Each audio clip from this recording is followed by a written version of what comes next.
Hey guys, let us continue with the Inside Current Affairs for Prelims Insta PT30. We are doing the August month CA. So we'll begin the GS3 related current affairs today. And the topic is economy. So the first news is about the INSTC. So this is the North-South Transport Corridor connecting Russia to India. So recently, a container from Russia's Astrakhan port to Navashiva port of Mumbai. It reached Mumbai. It started from the Astrakhan port and it reached Mumbai. So this INSTC is a 7,200 kilometer multimodal transport corridor. This is to consolidate the emerging European FTA and it's a trilateral agreement between India, Iran and Russia.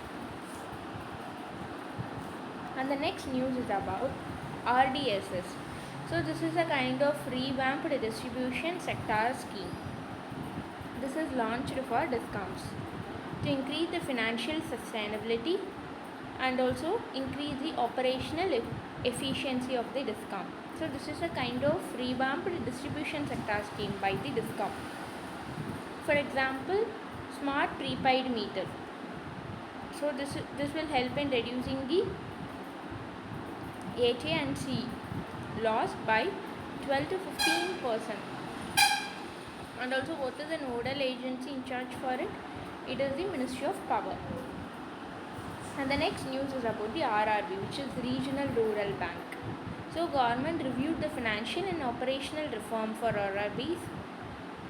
So recently government reviewed its reform.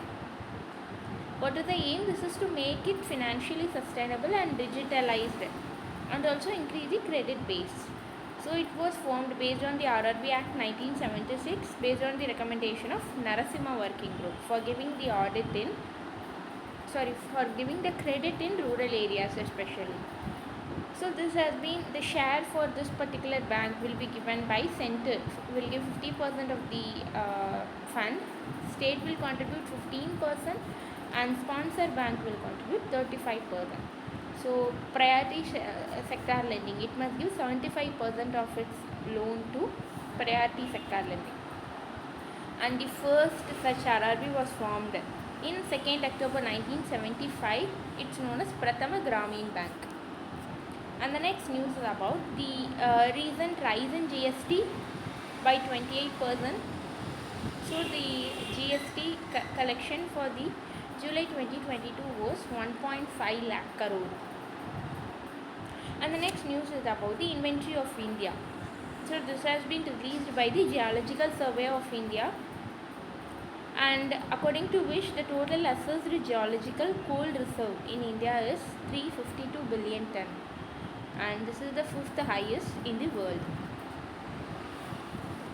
And the next news is about the inflation. The inflation driving the rise in GST, like 8% of GST revenue rise is due to inflation, and that is 26% higher than the pre-COVID level. So there is a huge rise according to an SBI research paper recently, which was released or published recently. And the next news is about the BBPS, that is Bharat Bill Payment System. So RBI allowed this BBPS to process cross-border inbound bill payment aimed at benefiting the senior citizens and families of persons who are dependent on remittances from abroad. So this is BBPS. RBI has allowed them.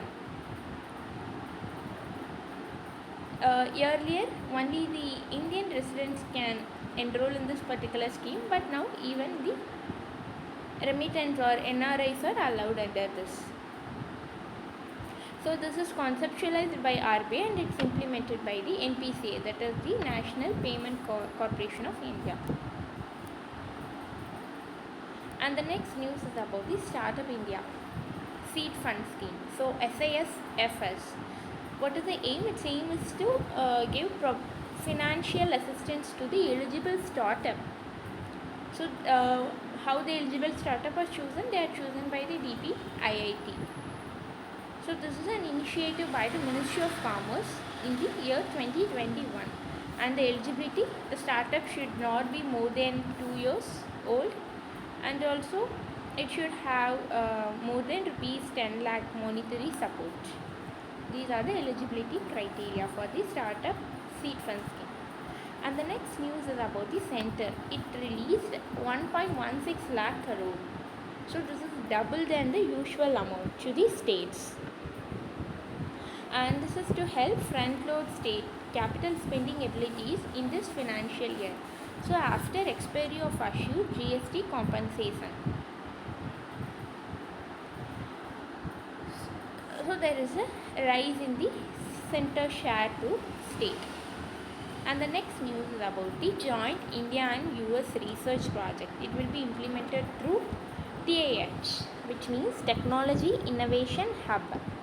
So this TIH is launched under the National Mission on Interdisciplinary Cyber Physical System, which is NMICPS.